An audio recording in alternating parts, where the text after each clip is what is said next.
Baik, kali ini kita akan mencoba latihan dengan menghubungkan dua tabel.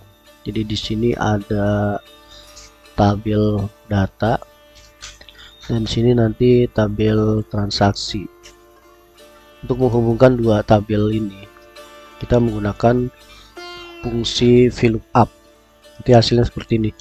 Jadi ketika di tabel transaksinya dimasukkan huruf D, saya contohkan, maka di sini tipe kamar berubah menjadi double, harga atau biaya harian juga semua ikut berubah. Tipe kamarnya double, harga harian 900.000 diskonnya, dan ini total biaya keseluruhan. Nanti kita pastikan untuk ini dan ini menggunakan tipe data accounting dengan decimal flashnya 2. Jadi rumus kita masukkan di sini ya. Di sini semua kita masukkan rumus. Kita nanti hanya menginput manual di nama tamu dan kode kamar. Ini kita hapus dulu. Intinya acuannya ini, acuan selnya ini, datanya ada di sini. Tampil ini, dan nanti tampilnya di sini. Kita menggunakan fungsi data, fungsi VLOOKUP. Seperti biasa kita tuliskan dulu sama dengan, untuk memulai tuliskan rumus fungsi, tulis VLOOKUP. Fungsi VLOOKUP ini adalah untuk menghubungkan tabel dengan data yang berada secara vertikal. Jadi datanya itu ini disimpan secara vertikal dari nama kolom masing-masing tabel.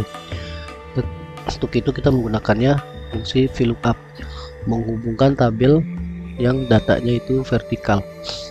Oke, setelah tulis VLOOKUP, di sini ada penjelasan lookup value. Lookup value ini maksudnya sel atau data untuk acuan yang nantinya akan diuji. Ini untuk acuannya, kode kamar berada di sel ini ya, sel D10, lookup value. Untuk membatasi antar statement, di sini ada yang menggunakan titik koma, ada yang menggunakan koma. Jadi kalau ejaan di sini komputer kita dengan bahasa Indonesia dan dengan bahasa Inggris itu berbeda, pastikan di sini acuannya itu pakai titik koma atau pakai koma. Seperti ini kita pakai titik koma. Tabel array. Nah, kemudian tabel array, yang dimaksud tabel array ini adalah tabel data yang kita hubungkan. Ini ranknya ada di sini, mulai dari sini sampai sini. Kemudian kita hubungkan data tabel array, ini tabelnya, di ini rank dari data tabel yang nantinya akan kita hubungkan ke sini. Nah, pastikan tabel array ini harus bersifat absolut. Artinya ketika nanti kita copy dia tidak berubah, tipe datanya tetap ambil dari rank ini, dari J11 sampai M15 dengan menekan F4 sampai ada tanda dolar seperti ini. Ini namanya sel absolut, sel yang tidak bisa berubah walaupun nanti rumusnya kita copy ke sel yang lain. Selanjutnya kita batasi lagi dengan titik koma, dan di sini kita masukkan call index. Call index maksudnya itu kolom dari data tabel yang datanya kita ambil. Ini di sini kita untuk tipe kamar kita ambil data tabel dari kolom ke-2, jadi kolom ke-1, ini kolom ke-2. Jadi kita tuliskan di sini 2 titik koma, terakhir tulis saja 0 atau kita tulis false, kurung tutup. Jadi langsung nanti karena di sini tulisannya D, kalau di sini tulisannya S, maka di sini langsung single, ngambil data dari sini ya, perbandingannya ini. Oke, seperti itu. Bisa kita copy sampai sini. Kemudian untuk biaya per hari juga sama, kita hubungkan dengan fungsi VLOOKUP. Ingat, lookup value masih ini ya, lookup value itu masih kode kamar, ada di D10, batasi dengan titik koma atau koma.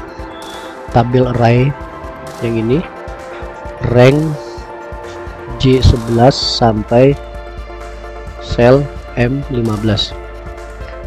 Kita klik di J11 ini, tulisan J11, kemudian kita tekan F4 untuk merubahnya menjadi sel absolut. Sini juga sama, kita klik di sini, tekan F4, titik koma.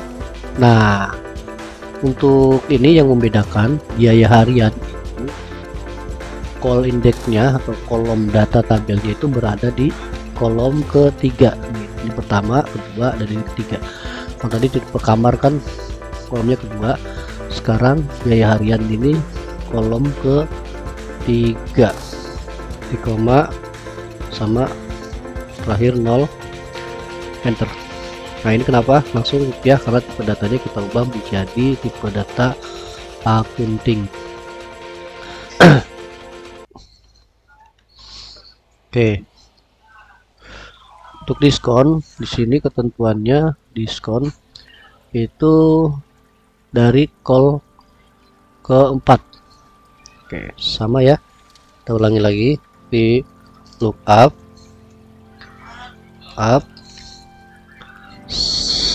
lookup value D10. Nanti untuk yang bawahnya D11, bawahnya lagi D12, selanjutnya sama. Tapi untuk tabel array ini tetap dari J11 sampai M15, maaf. Itulah kenapa harus kita jadikan sel absolut agar data arraynya tidak berubah. Batasi dengan titik koma atau koma.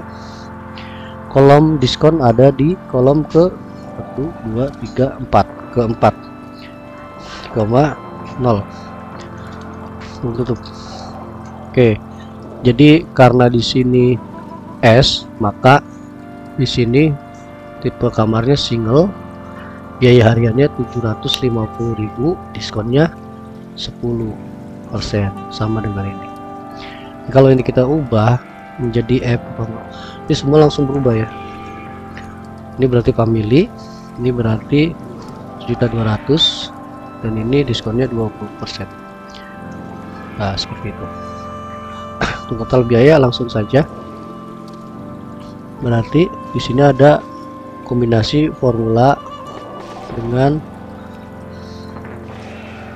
ini sebagai biaya per hari dikurangi, nah, pakai kurung buka ya, biaya per hari atau F10 dikali ini 20% kali ini. Jangan tulis 20%, di sini dikali sel G10, karena ini bisa saja berubah-ubah kan, sesuai dengan ini kode kamarnya. Bentar, seperti itu. Ini untuk total biaya. Jadi yang seharusnya per hari itu 1.200.000, karena memperoleh diskon 20%, jadi menjadi perharinya 960.000. Ini yang harus dibayar setiap hari. Itu kira-kira untuk isian yang ini sama ya seperti latihan-latihan berikutnya. Total keseluruhan pakai sum, maksimal pakai max, nilai minimal pakai min, dan nilai rata-rata pakai override. Segitu saja. Terima kasih. Assalamualaikum warahmatullahi wabarakatuh.